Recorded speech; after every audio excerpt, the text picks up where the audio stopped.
हरे कृष्णा। चलिए आज हम फिर से शुरू करते हैं कृष्ण जी की एक और लीला की कहानी, क्योंकि कृष्ण जी की जो लीलाएं हैं उनका कोई भी अंत नहीं है और उनकी हर लीला से हमें एक बहुत अच्छी सीख मिलती है, जो हमारे जीवन को सरल और सहज बनाती है।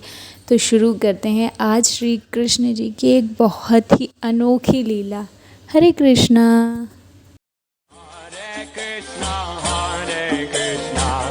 कृष्णा कृष्णा हरे हरे, हरे राम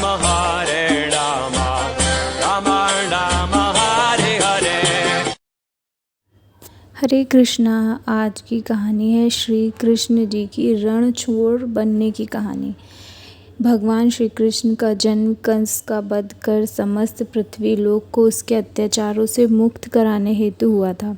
किशोरावस्था में ही वह गोकुल से मथुरा आ गए तथा दुष्ट कंस का वध किया। कंस की मृत्यु से दुखी होकर उसके ससुर जरासंध ने एक विशाल सेना लेकर मथुरा पर आक्रमण कर दिया। इस आक्रमण में उसके साथ शिशुपाल और कालयवन जैसे शक्तिशाली राजा भी शामिल थे।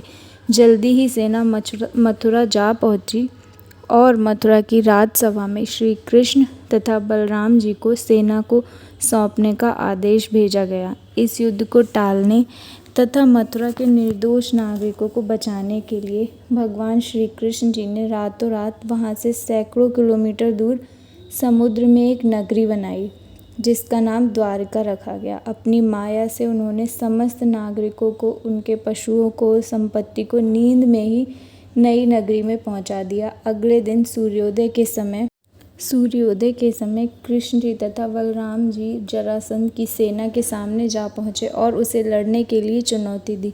जैसे ही जरासंध और दूसरे राजाओं ने कृष्ण को मारने के लिए शस्त्र उठाए, दोनों भाई भागने लगे और उन भाइयों के पीछे जरासंध तथा कालयवन जैसे राजा भी भागने लगे।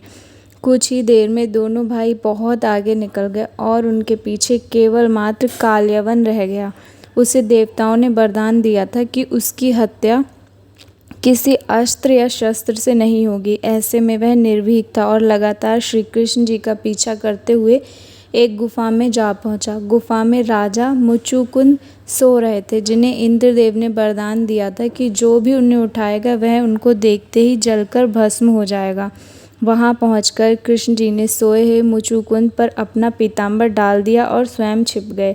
कालयवन भी वहां जा पहुंचा और सोए हुए राजा मुचुकुंद पर पीताम्बर देखकर उन्हें ही श्री कृष्ण समझ बैठा। उसने मुचुकुंद को उठाने के लिए लात मारी, जिसके कारण उसकी निद्रा खुल गई और उनको देखते ही कालयवन वहीं पर जलकर भस्म हो गया। तत्पश्चात श्री कृष्ण जी ने राजा मुचुकुंद को अपने चतुर्भुज स्वरूप में दर्शन दिए और उन्हें मोक्ष पाने का वरदान दिया। वहीं दूसरी ओर जरासंध और बाकी राजा पूरी तरह से खाली मथुरा देखकर वापस लौट गए। युद्ध से भागकर कृष्ण जी ने रखा था देवताओं के वरदान का मान। कृष्ण जी चाहते तो स्वयं भी कालयवन और अन्य अधर्मी राजाओं का वध कर सकते थे, परंतु देवताओं के वरदान का मान रखने के लिए उन्होंने कालयवन को राजा मुचुकुंद के हाथों से मरवाया। इसी तरह बाद में जरासंध का वध पांडुपुत्र भीम के हाथों करवाकर भूधरा का भार कम किया।